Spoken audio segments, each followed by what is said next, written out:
Hatchet Chapter 3. Going to die, Brian thought. Going to die. Gonna die, gonna die. His whole brain screamed in silence. Gonna die. He wiped his mouth with the back of his arm and held his nose down. The plane went into a glide, a very fast glide that ate altitude, and suddenly there weren't any lakes.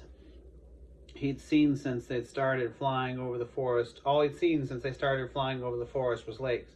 And now they were gone, out in front, very far away in the horizon. He could see lots of them, off to the right and left and more, glittering blue in the late afternoon sun. But he needed one right in front of him. He desperately needed a lake right in front of the plane. All he saw through the windshield were trees, green death trees. If he had to turn, he didn't think he could keep the plane flying. His stomach tightened into a series of rolling knots, and his breath came in short bursts. There, not quite in front, but slightly to the right, he saw a lake, an L-shaped, with rounded corners, and the plane was nearly aimed at the long part of the L, coming from the bottom, heading to the top, just a tiny bit to the right. He pushed the right rudder pedal gently, and the nose moved over. But the turn cost him speed, and now the length was above the nose.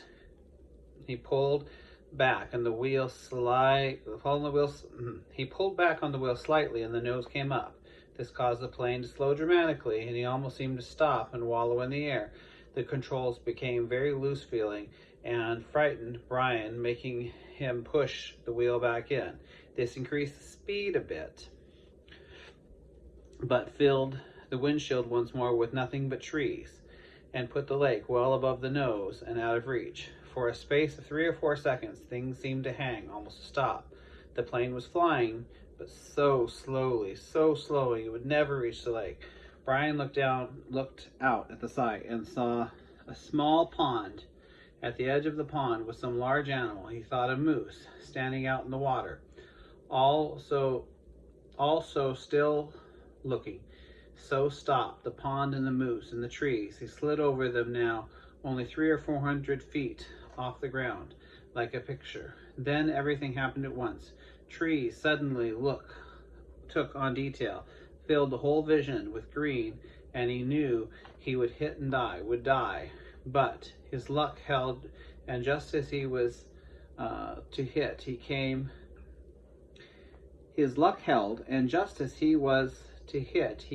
into an open lane, a channel of fallen trees, a wide place leading to the lake. The plane, committed now to landing, to crashing, fell into the wide place like a stone, and Brian eased back on the wheel and braced himself for the crash. But there was still a tiny bit of speed left, and when he pulled the wheel, the nose came up, and he saw in front the blue of the lake, and at that instant the plane hit the trees.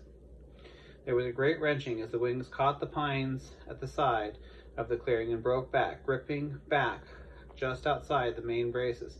Dust and dirt blew off the floor and into his face so hard he thought there must have been some kind of explosion, and he was momentarily blinded and slammed forward into his seat, smashing his head on the wheel. There was a wild crashing sound, ripping of metal, and the plane rolled to the right and blew through the trees, out over the water and down to slam into the lake. Skip once on the water as hard as concrete, and the water that tore the windshield out and shattered the side windows, and the water drove him back into his seat. Somebody was screaming as the plane went into the water. Someone screamed tight animal screams out of fear and pain, and he did not know that it was his sound, that he roared against the water, and that took him and the plane still deeper down into the water. He saw nothing but sensed green, and raked at the seatbelt catch, tore his nails loose on one hand. He ripped at it until it released him somehow, and the water was trying to kill him, to end him. Somehow he pulled himself out of the shattered front window and crawled through the blue. Felt something hold him back, felt the windbreaker tear, and he was free, ripping free. but so far to the surface that his lungs could not do the thing, could not hold and were enough. Could not hold and were through. He sucked water and took a great pull of water that would finally take him. And his head broke into the light, and he vomited and swam, pulling without knowing what he was doing, without knowing anything, pulling until his hands caught at the weeds and muck, pulling until his hands caught and let me try that whole thing again. Okay, without pulling until his hands caught at weeds and muck, pulling and screaming until his hands caught at last in green brush, and he felt his chest on land. He felt his face in the coarse blades of grass. He stopped. Everything stopped. A color came that he had never seen before, a color that exploded in his mind with the pain, and he was gone until spiraling out of this world, spiraling into nothing.